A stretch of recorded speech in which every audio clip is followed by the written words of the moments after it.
Kasako Media, tunaangazia maisha, tunaandika kesho.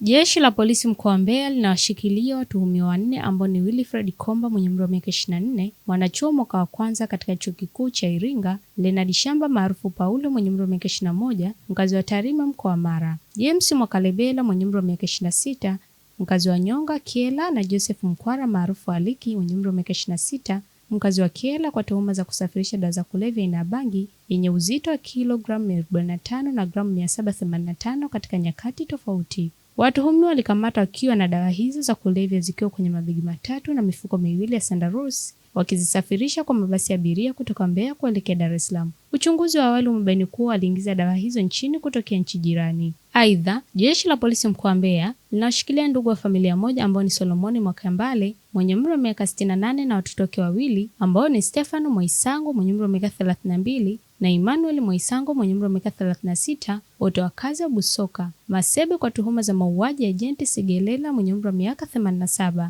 ambaye alikuwa shemeji yake na mtuhumiwa Solomoni Mwambiale. Tukio hilo lilitokea Februari 7, 2026 katika kitongoji cha Busoka, kijiji cha Lusonga, kata ya Makwale, ambapo inadaiwa mtuhumiwa kwa kushirikiana na watoto wake walimuua Agent Segelela kwa kumkata na kitu chenye ncha kali kisogoni na kisha kukimbia. Kutokana na tukio hilo, jeshi la polisi mkoa wa Mbeya kupitia askari wa kuchunguza matukio mauaji walianza msako mkali, na Februari 8, 2026 saa 7 usiku walifanikiwa kuwakamata watuhumiwa wote watatu. Uchunguzi wa awali umebaini kuwa chanzo cha tukio hilo ni mgogoro wa mashamba ukoo na tamaa za kujipatia mali kwa njia isiyo halali. Wanaoshikiliwa kutokana na tuhuma hizo ni Charles Oden maarufu Mwakasege mwenye umri wa miaka 32, fundi simu mkazi Meta, na Isaac Charles maarufu Bebwa mkazi wa Shewa jijini Mbeya. Watuhumiwa walikamatwa katika misako iliyofanyika kuanzia Januari 27, 2026 hadi Februari 5, 2026 katika maeneo ya mtaa Rungwe Music Manjelo jijini Mbeya. Inadaiwa watuhumiwa wamekuwa wakibadili simu zilizokopwa na watu mbalimbali kutoka katika makampuni ya kukopesha simu na kuondoa mfumo uliowekwa ili wakopeshwa wasiweze kufuatiliwa katika kulipa kiasi cha fedha kama walivyokubaliana na kampuni iliyowakopesha. Baada ya watuhumiwa hao kufanya upekuzi kwenye ofisi zao, walipatikana wakiwa na simu aina Samsung 53, Infinix 21, Tecno 13, Itel 11 na Yas 1. Pia walikutwa na vifaa vya kuflashi simu ambavyo ni Infinix Boxnong Sim 2 1,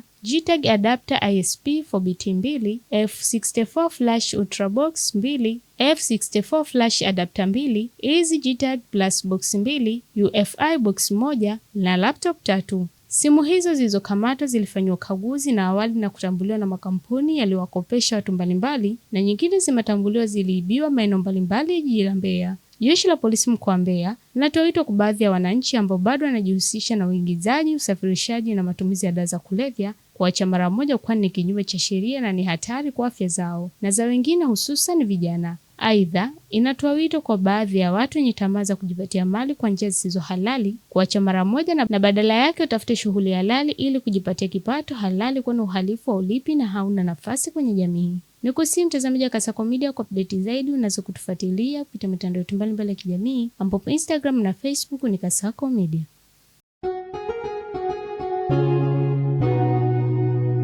Kasako Media, tunaangazia maisha, tunaandika kesho.